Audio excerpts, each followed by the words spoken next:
It's time to read ghost stories. Real, true paranormal tales with Kitten. Let's go. Creepiest experience and encounter of my life. I'm a 26-year-old male, and I've always believed in ghosts to a degree. But I also maintain a healthy degree of skepticism. Anyway, this freaked me out, so I recently moved in with my older sister, 'cause I'm down on my luck. Aren't we all? Our mum died last year, and I'm only saying that because I feel like it makes the most sense to be her. Oh, he's talking about the ghost. I'm sorry to hear your mum passed away. So we had some drinks last night, and it was Christmas Eve. I woke up around 1 a.m. and went to the kitchen for water because I was dehydrated from drinking. When I was going back to my room, something caught my eye in the living room. I turned to look, and I felt like I could see a person sitting there in the darkness, like the shape of someone, a silhouette in the dark. I was still slightly buzzed, and my first thought was, logically, if someone was here, they wouldn't just be chilling on a couch in the dark, surely. So I decided not to freak myself out and went back to bed. This morning, my sister and I were talking, and she asked me if I ever felt like you see someone out of the corner of your eye. I told her, it's funny you say that, because last night I went to the kitchen for water and I swore I saw someone sitting on the couch.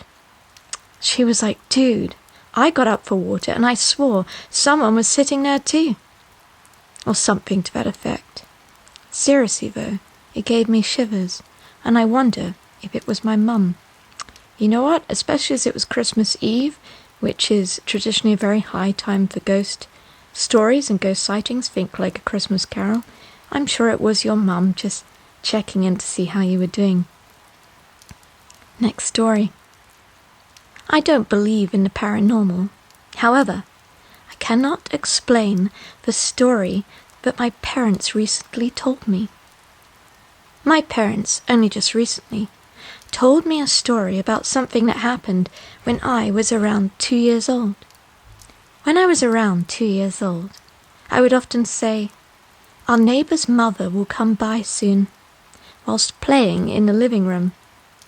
I would say it during random moments on the day, or on random days of the week. This went on for about a year or so. And once during that year, my mother, a bit creeped out at that point, would ask me, why is she coming by? To which I would respond with, she's very angry. What neither me nor my parents knew at the time was that our neighbour's mother had actually passed away not long before that. I don't actually remember this experience myself, but rather because my parents who told me the story. They certainly have not forgotten what happened that year. Next story. My first paranormal experience. I was house sitting for a friend with my girlfriend, and come midnight, we're sitting in bed, and we began to hear banging coming from the bathroom. I get up to check it out, and the banging stops. Dead silence in the bathroom attached to our bedroom. I then proceed to go back to bed after 5 minutes of just standing and staring, waiting for something to happen, only to have the banging happen again minutes after I get back into bed. This time I'm completely on the edge of my body. It's overcome with this overwhelming feeling of uneasiness and fear. The hair is standing up on my body, and my eyes are filled with tears.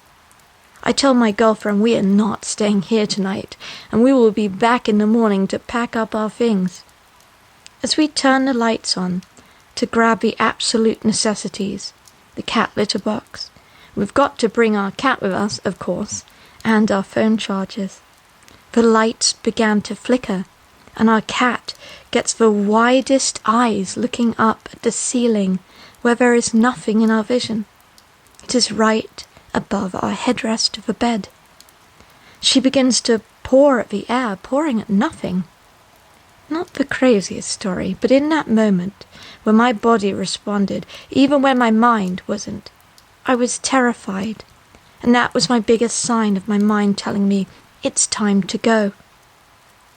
Came back the next morning after crashing at another friend's house in town. We packed up and we rolled out. I've had so many paranormal stories, I don't even know where to start. To start off, my whole family sees spirits. People have encounters, and it's very normal for us. I've had so many experiences, it's honestly not hard for me to not believe at this point.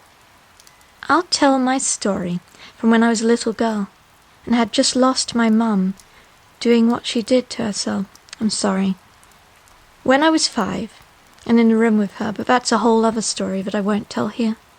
After she passed away, I went to stay at my other grandparents' house right after, who were very spiritually inclined. Inclined, as you would say, to have their own insane ghost stories. I was laying on the bed and looking at my wrist. My grandma asked me what it was I was looking at. I told her that my mum gave me a watch before she left, and I told her verbatim, look, this is the watch Mummy gave me. With the time she said that she's going to come back to see me. Well, another instance, a few days later, I was talking to someone, and my grandma walked in, asking who I was talking to.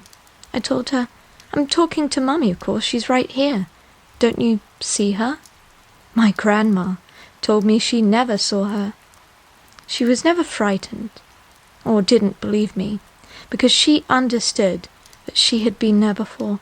She knows I couldn't really be connecting to my mother in those moments.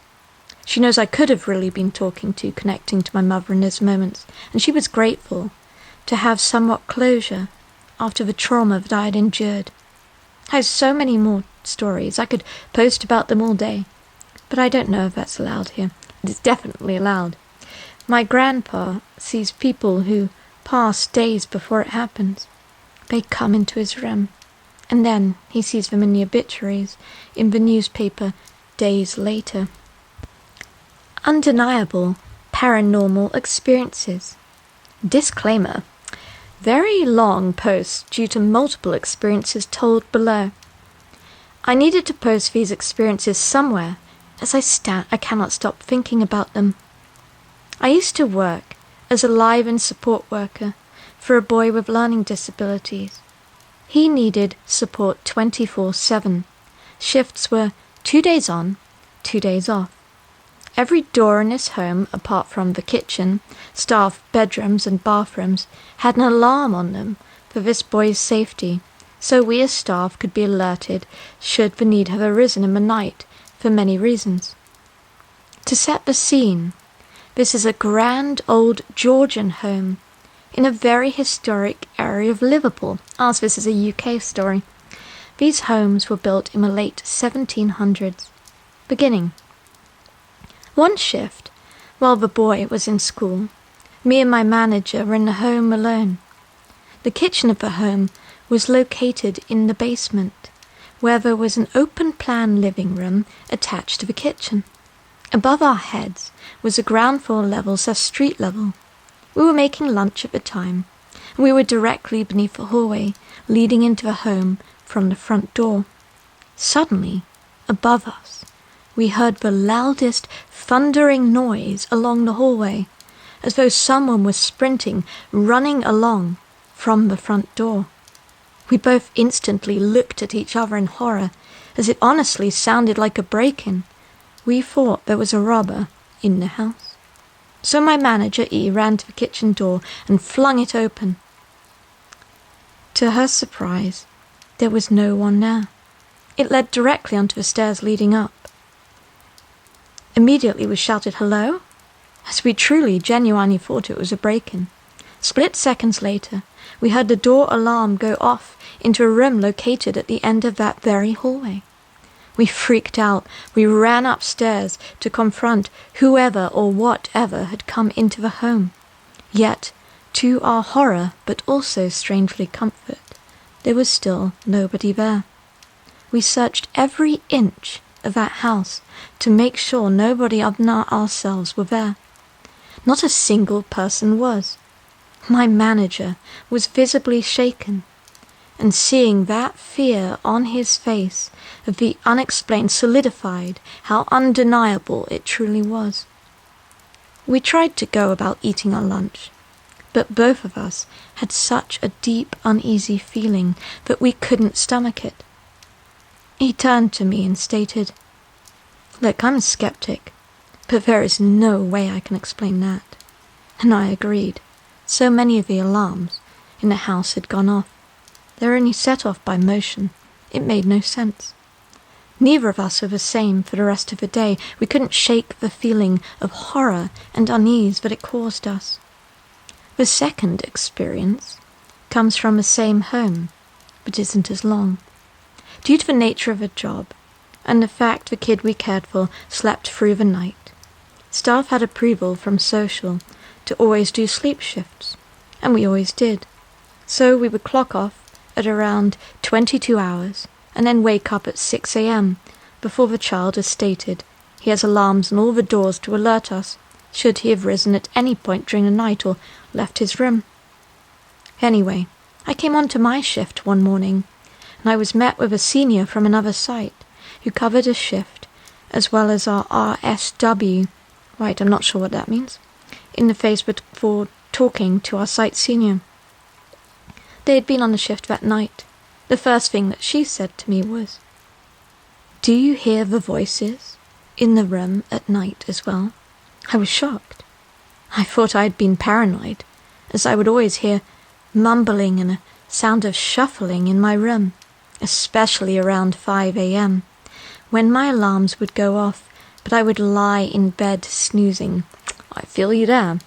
I told her I did, and she said she had never experienced anything like it. I hadn't told a soul at this point about hearing these voices. So, for her to say that to me, I knew she was being serious. Our other senior C told me of a story at the time where he and our other RSW, J, were sitting in the living room one night after the boy had went to bed. Waiting for 22 hours to roll by, they heard the same thundering sound of footsteps running, coming down the stairs from the ground floor. But nobody had entered the kitchen. C shot up in panic, thinking it to be a break-in due to how loud these footsteps were clearly running. He scoped out the house and went back to check in on the boy immediately, who was fast asleep in his bed on the very top floor. No alarms alerted us this time, and we were all very confused. He was awoken one night around 3 a.m., again, to the sound of someone running on the very top floor of the house. This was a continuous activity that would occur, so he ran out of his room to find the boy was still fast asleep in his bedroom and the door was shut. No alarms again had sounded. He called our RSW again, who didn't answer. He searched around the entire house, the ground floor, the basement, to see if anybody perhaps was up or about, but nobody was. He had to see if it was Jay, so he called her once more and knocked on the staff bedroom door. She answered the phone, having just been fast asleep, and told him it was indeed not her. She had been sleeping since 23:30, and this happened to him almost every shift he was on. He learned to ignore it, but still could not explain the mysterious sounds. The last experience I will talk about, even though I could tell you many, many more, is that every night, as I lay in bed in the staff room on the ground floor, I heard what sounded like wooden wheels squeaking on the cobblestone outside on the street. Every night I would check, and every night there would be nothing there. This was a common occurrence, It was so loud that my boyfriend heard it whilst we were FaceTiming each other one night, and I told him I hear it at the exact same time every single night. We never got exactly scary vibes from this house, just the vibe that whomever had lived and worked there all those years ago still did, was still around, and we would talk agreements out loud to the ghosts or spirits that had stayed on their side, and we would stay on ours. We all agreed it felt like we were not supposed to be there, but we were in someone else's space. Well, perhaps not the most scary haunting experience. They're certainly the truest and most undeniable experiences any of us have encountered around the paranormal. If you made it this far, I thank you. I'm truly sorry about what a novel of a post this was, but all the experiences to me stand out. This isn't all of them, however, so if you have questions, do ask. After 25 years, I was able to confirm my only paranormal experience actually happened. This is my first post here, and I'm only sharing this because of the update I recently got. I, a 33 male, am a skeptic when it comes to anything paranormal. I generally don't believe anything related to the paranormal, and would find explanations for what's deemed paranormal, that is, except for one which happened to me and my siblings back in 2000.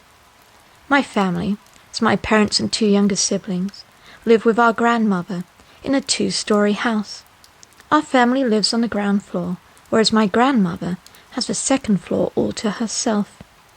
My parents have a separate room, while my siblings and I share the same room with separate beds. Our bedroom and our parents' bedroom was connected by a shared bathroom. My grandmother usually comes to our room and we use our bathroom. I guess it was to check up on us while our parents weren't home yet. Anyway, one night, our parents took an unusually long time to come home. To pass the time, my siblings and I would watch Beauty and the Beast on one of those old VHS tapes. I remember those, since it was our favorite Disney movie back then. We were watching the movie for some time, when suddenly the door to our room spontaneously opened, and a few seconds later, the door that led to the bathroom opened and closed by itself. We heard the sound of a tap running by itself. This was following of the opening of the door, and the opening then of our bedroom door.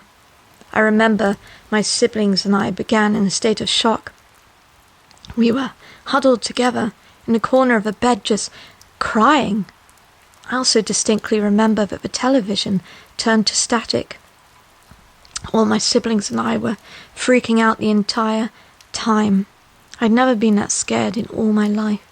At the time, my siblings and I, have to keep in mind, were around 9, 8, and 5 years old. So we were fully aware of the things happening around us. Our parents arrived and saw us crying, huddling together, but they didn't think anything of it. Terrible parenting. The next day, my mother took me to the bathroom and told me that my grandmother had passed away. Oh my gosh. I was certain that I did not tell them about the events that happened the previous night. More than 2 decades have passed since then, and my siblings and I have never really discussed it since.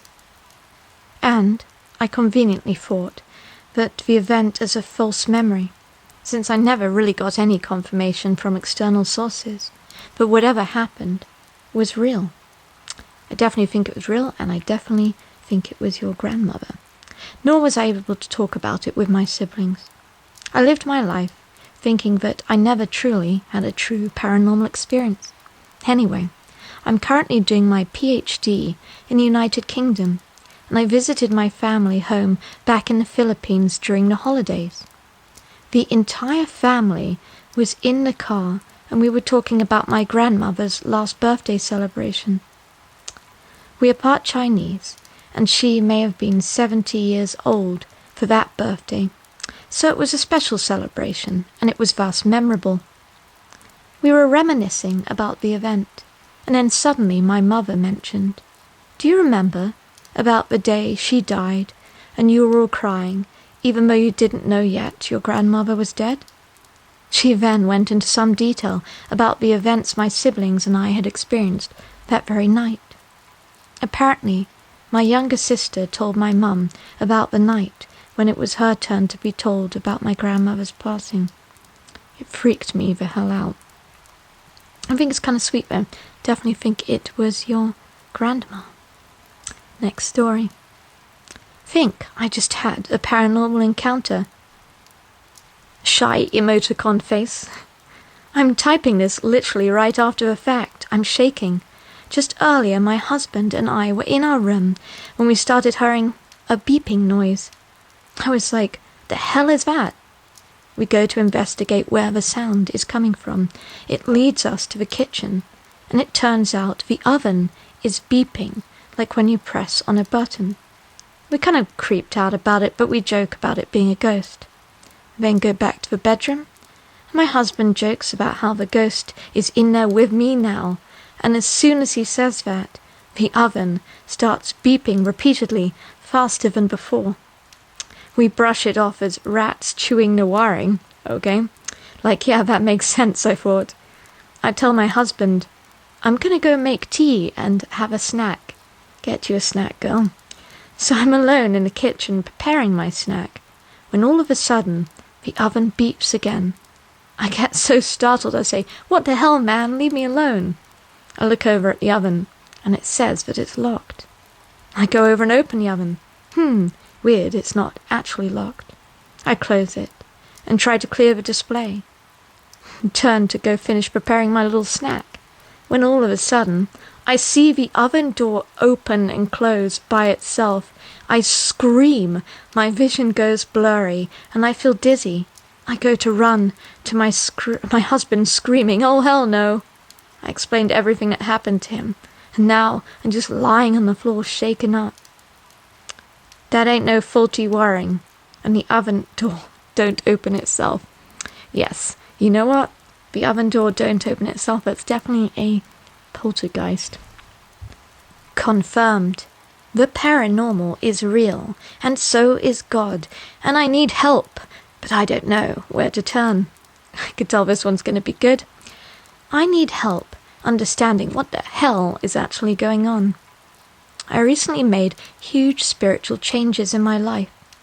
I had what can be equated to an NDE, which is, for those listening, a near-death experience, where I went to hell. It's actually quite rare to have an NDE that involves like hellish vision, so I'm really curious to hear this story. I don't know if I was there for a couple of hours or several decades. Anyways, all of my reservations and resentments towards the Christian God, Y_WH, were all smashed, and I became a devout believer.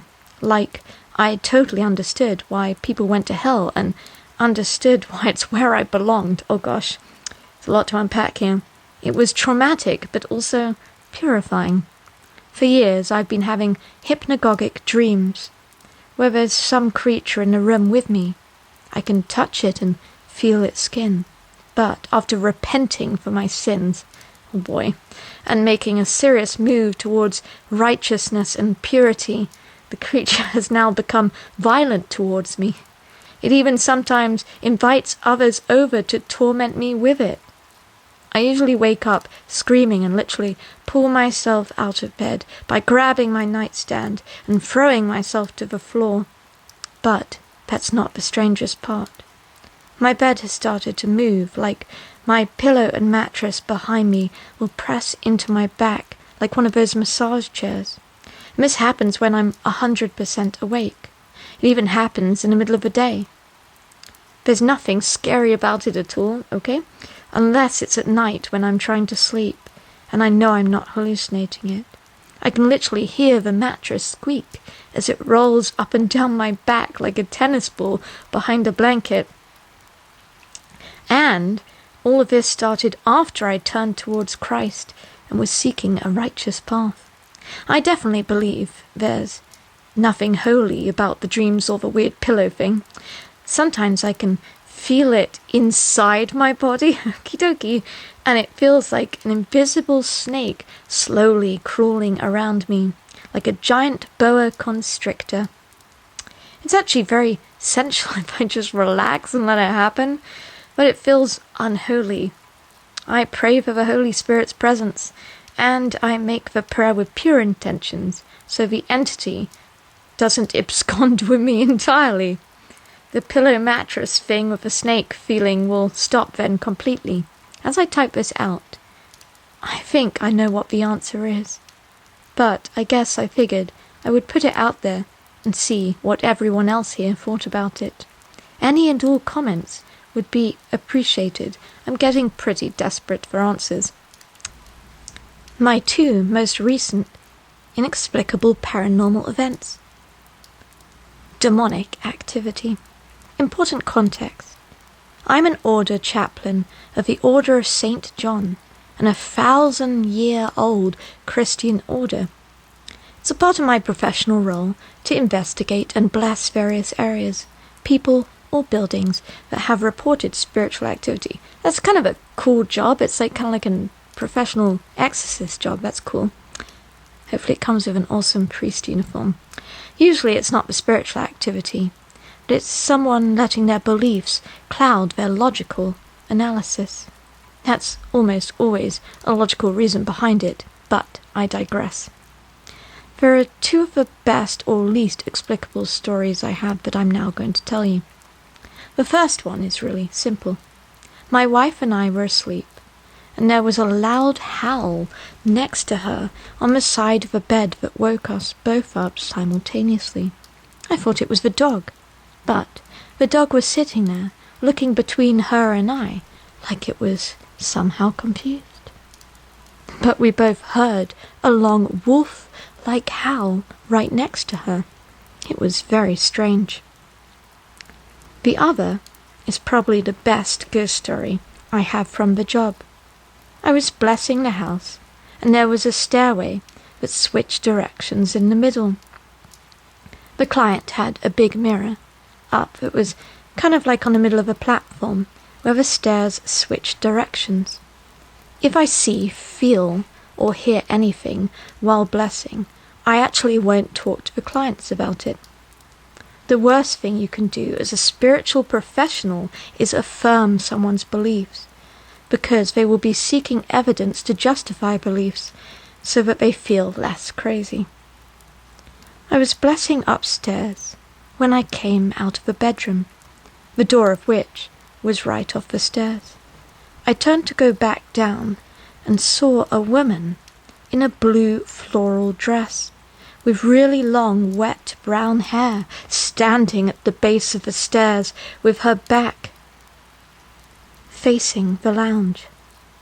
And it wasn't a brief moment. She just stood there, inanimate. I was looking at them the whole time in the mirror, going down the stairs towards that middle platform. I thought the client perhaps had a visitor who had come in that I hadn't heard. So I readied myself to greet them and ask them if I could get past them. When I turned the corner, they were suddenly gone. They had vanished. I pretended to be blessing the stairs and turned around to go look in the mirror, and nothing. I went back to the top of the stairs. Again, nothing. I was talking to the client. I hadn't mentioned the woman, of course.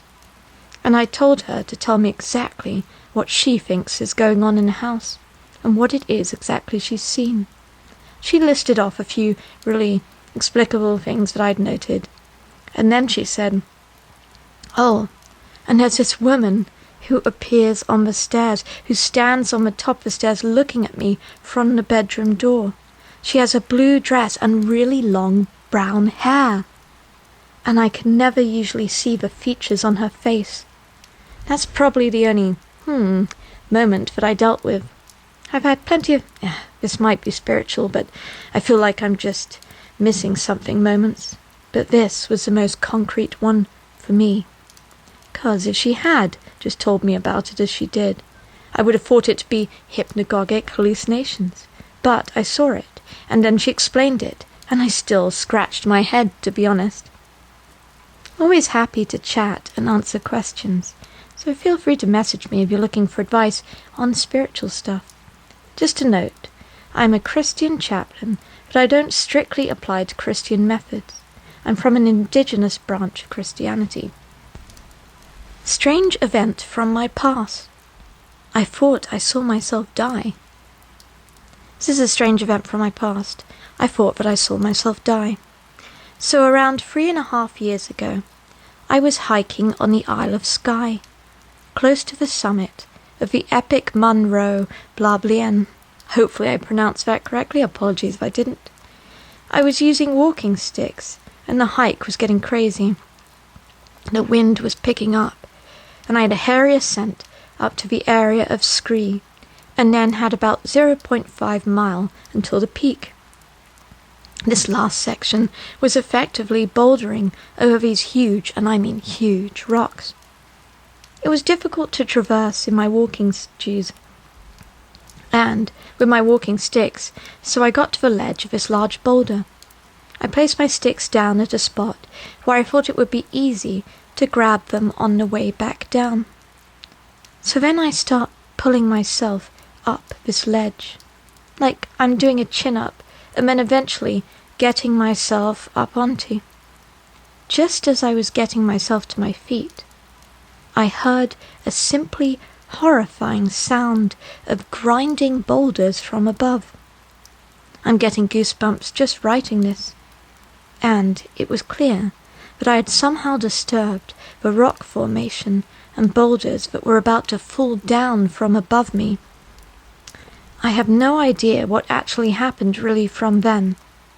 It was like I went out of my body, and the next thing I know, I'm standing to the left of a rock formation on some grass, which I didn't know was there before, and I watched as these massive boulders slid down and crushed the place where I'd left my walking sticks. I have never experienced or felt anything like that. I felt an icy chill on my bones. It was like I should have been crushed alive at that moment, but I wasn't. I can picture the event that could have occurred, and I can almost feel my last moments, if I had went the other way, or if I hadn't moved in time. I would have never met my 2 kids if this happened, so I'm super grateful.